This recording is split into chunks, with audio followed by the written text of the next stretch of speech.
ভাইয়া, বেশি জোরে হয়ে যাচ্ছে কিন্তু। তখন ভাইয়া বলল, আসতেই তো হচ্ছে, ভয় পাবার কিছু নেই।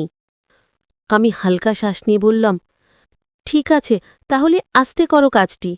ভাইয়া ধীরে ধীরে সবটা ঠিক করার চেষ্টা করল, আর আমি চোখ বন্ধ করে নিজেকে শান্ত করার চেষ্টা করলাম। তো বন্ধুরা, এই সম্পূর্ণ সত্য ঘটনাটি যদি জানতে চান, তাহলে ভিডিওটি না টেনে সম্পূর্ণ দেখবেন। আমি এখন শুরু থেকে শেষ পর্যন্ত সম্পূর্ণ ঘটনাটি বলছি। বন্ধুরা, আমার নাম আয়েশা, আমার বাড়ি খুলনাতে। আমার বড় ভাইয়ার নাম সুজন। আমার বয়স ২৪ বছর, আর ভাইয়ার বয়স ২৯ বছর। আমি বর্তমানে লেখাপড়া করছি। ভাইয়ার স্ত্রী মারা গেছে মাত্র ২ মাস হল। তিনি ২ বছর বিদেশ ছিলেন। তারপর বাংলাদেশে এসে একটি সুন্দরী মেয়ে দেখে দ্রুত বিয়ে করেন। কারণ ভাইয়া মাত্র ৪ মাসের ছুটির জন্য এসেছেন। আরও বাকি ৩ বছর তাকে বিদেশে থাকতে হবে। তারপরে একবারে বাংলাদেশে চলে আসবে। কিন্তু ভাইয়া দ্রুত বিদেশ থেকে এসে বিয়ে করল অনেক সুন্দর একটি মেয়ে দেখে। তার ফ্যামিলি অনেক ভালো ছিল। আমার ভাবিও অনেক ভালো ছিল। বিয়ের কিছুদিন পরেই অসুস্থ হয়ে ভাবি মারা গেল। তারপর থেকে ভাইয়া একা হয়ে গেল। ভাবি মারা যাওয়ার কিছুদিন পর হঠাৎ করে আমি রাতে ঘুমাচ্ছিলাম, সেই সময় ভাইয়া আমার ঘরে আসলো।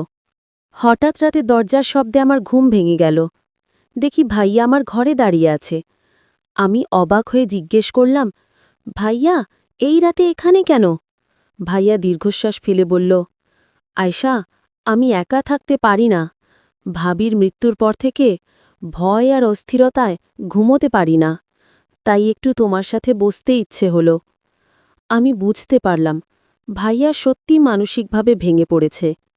আমি তাকে শান্তভাবে বসতে বললাম এবং চেষ্টা করলাম কথা বলে তাকে স্বাভাবিক করতে। কিন্তু হঠাৎ করেই ভাইয়া আমাকে একটি প্রশ্ন করল। প্রশ্নটা শুনে আমি বুঝতে পারলাম ভাইয়া ভাবির মৃত্যুতে ভেঙে পড়ার চেয়ে অন্য কিছু নিয়ে বেশি ভাবছে। সে আমাকে জিজ্ঞেস করল, তুই কি বর্তমানে কোনো ছেলের সঙ্গে সম্পর্কে আছিস, অথবা এমন কাউকে পছন্দ করিস যাকে তুই ভবিষ্যতে বিয়ে করতে চাইবি? ভাইয়ার হঠাৎ করা প্রশ্নে আমি একটু চমকে গেলাম। কিছুক্ষণ চুপ করে থেকে উত্তর দিলাম, না ভাইয়া, আমি এখন পড়াশোনাতেই মন দিচ্ছি, এইসব নিয়ে ভাবিনি এখনো। আমার উত্তর শুনে ভাইয়া হঠাৎ হেসে উঠল। সেই হাসির ভেতরেও একটা শূন্যতা লুকিয়েছিল।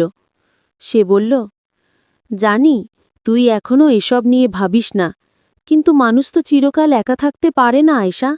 একসময় তোরও একজনকে লাগবে, যার কাছে তুই সব কিছু বলতে পারবি। আমি অবাক হয়ে তার দিকে তাকালাম। মনে হলো ভাইয়া আসলে নিজের একাকিত্বের কথাই ঘুরিয়ে ফিরিয়ে আমাকে বোঝাতে চাইছে। আমি চুপ করে রইলাম। ঘরে তখন শুধু ঘুড়ির টিকটিক শব্দ আর আমাদের নিঃশ্বাস শোনা যাচ্ছিল। হঠাৎ ভাইয়া চেয়ার থেকে উঠে জানালার কাছে গিয়ে দাঁড়াল। বাইরের অন্ধকারের দিকে তাকিয়ে অদ্ভুত স্বরে বলল, আয়শা, জানিস তো, অনেক সময় মানুষ নিজের জীবনের বড় বড় কষ্ট অন্যকে বলতে পারে না। ভেতরে ভেতরে সেই কষ্ট জমে জমে একসময় পাহাড়ের মতো ভারী হয়ে যায়। তখন মনে হয় বুকটা ফেটে যাবে। আমি স্তব্ধ হয়ে তার দিকে তাকালাম। ভাইয়ার গলায় অদ্ভুত কম্পন, চোখে কেমন অচেনা দৃষ্টি। মনে হলো সে অন্য কিছু লুকিয়ে রাখছে। তুই ভাবছিস আমি ভাবির জন্য ভেঙে পড়েছি, কিন্তু আসল সত্যিটা ভিন্ন। আমার বুক ধক করে উঠল। আমি বললাম, মানে, কি বলতে চাইছো ভাইয়া? ভাইয়া ধীরে ধীরে ঘুরে আমার দিকে তাকালো। তার চোখের দৃষ্টি আমাকে অস্থির করে দিল। তারপর আমরা দুজন কিছুক্ষণ নীরব ছিলাম এবং ভাইয়া আমাকে বলল, আয়শা, আমার রুমে চল, এখন অনেক রাত হয়েছে, সবাই ঘুমাচ্ছে। তোর সঙ্গে জরুরি কিছু কাজ আছে আমার ঘরে, তুই এক্ষুনি চলে আয়। তারপর আমি ভাইয়ার ঘরে যাওয়ার আগে অনেক কিছু ভাবলাম। হঠাৎ ভাইয়া আমাকে এই কথা কেন বলল? এবং কি এমন কাজ থাকতে পারে তার ঘরে? আমি তো কিছুই বুঝতে পারছিলাম না। আমি ধীরে ধীরে ভাইয়ার ঘরের দিকে হাঁটতে লাগলাম। করিডোরের বাতিগুলো নিভিয়ে রাখা, চারপাশে এক ধরনের নিস্তব্ধতা। আমার মনে হাজারটা প্রশ্ন ঘুরপাক খাচ্ছিল। ভাইয়া হঠাৎ এত রাতে আমাকে কেন ডাকল? কি এমন কথা বলবে সে? ভাইয়ার ঘরের দরজা খোলা ছিল। আমি ভেতরে ঢুকতেই সে শান্ত গলায় বলল, আয়েশা, দরজাটা লাগিয়ে দে, বাইরে যেন কেউ শব্দ না পায়। আমি দরজাটা ধীরে ধীরে বন্ধ করে তালা লাগালাম। ঘরটা অদ্ভুত নীরব। বাতাসে যেন কিছু ভারী কথা জমে আছে। ভাইয়া জানালার পাশে দাঁড়িয়েছিল, মুখটা গম্ভীর আর চোখে একটা গভীর দৃষ্টি। আমি কেঁপে ওঠা গলায় বললাম, ভাইয়া, কি হয়েছে? তুমি এত অদ্ভুত আচরণ করছো কেন? ভাইয়া ধীরে ধীরে আমার দিকে ঘুরে দাঁড়াল। এবার তার গলাটা আগের মতো কাঁপছিল না, বরং দৃঢ় শোনাচ্ছিল।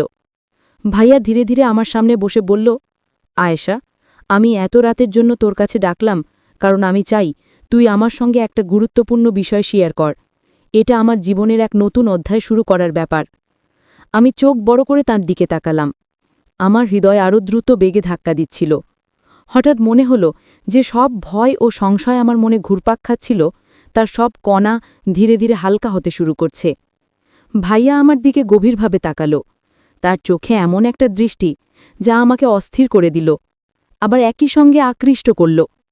হঠাৎ সে বলল, আয়েশা, এই রাতের জন্যে তোর কাছে ডাকলাম কারণ আমি চাই তুই এমন কিছু জানো যা কেউ অন্যকে বলে না।